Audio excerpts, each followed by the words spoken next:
రాజకీయాల్లో అనేక మంది ముఖ్యమంత్రులను చూసిన తర్వాత ఈ ముఖ్యమంత్రి గారిని చూస్తే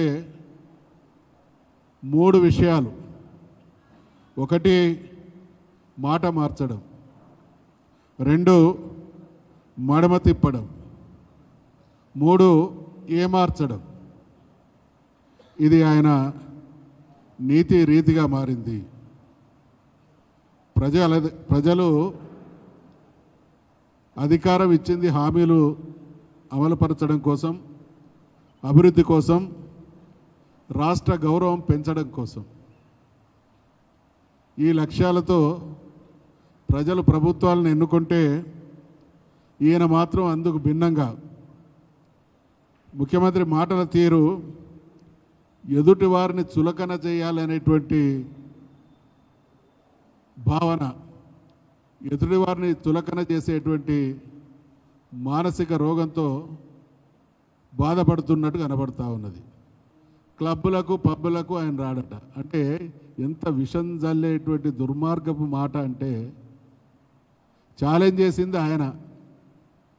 మరి రేవంత్ రెడ్డి గారు, మీరు ముఖ్యమంత్రి కాకముందు అధికారం కోసం పార్టీలు ఫిరాయించేటువంటి కార్యక్రమం నిర్విరాగమంగా కొనసాగించినటువంటి సమయంలో ఇదే క్లబ్బులలో అనేక పర్యాయాలు చర్చల్లో పాల్గొన్నటువంటి మాట మర్చిపోయినవా? క్లబ్ అంటే వేరే క్లబ్ కాదు కదా. ఇవాళ అనేక రకాలైనటువంటి క్లబ్బులు ఉంటాయి. ఇది ప్రెస్ క్లబ్. ప్రజల వాణి బాణి, ప్రజల సమస్యలు చర్చించి ప్రెస్ పెద్దల సమక్షంలో వాస్తవాలు సమాజానికి తెలియజేసేటువంటి ఈ క్లబ్బు యొక్క పవిత్రతను వేరే క్లబ్బుతో పోల్చి మాట్లాడడం అంటే అందరినీ కించపరచాలనేటువంటి ఒక న్యూనతకు ఇది పరాకాష్ట. ఈ వైఖరిని మేము తీవ్రంగా ఖండిస్తూ ఉన్నాం. స్పీకర్గా నేను పనిచేసిన శాసనసభ ఏ రకంగా సమావేశపరచబడుతుంది అనే దానికి ఒక ప్రొసీజర్ ఉంటుంది.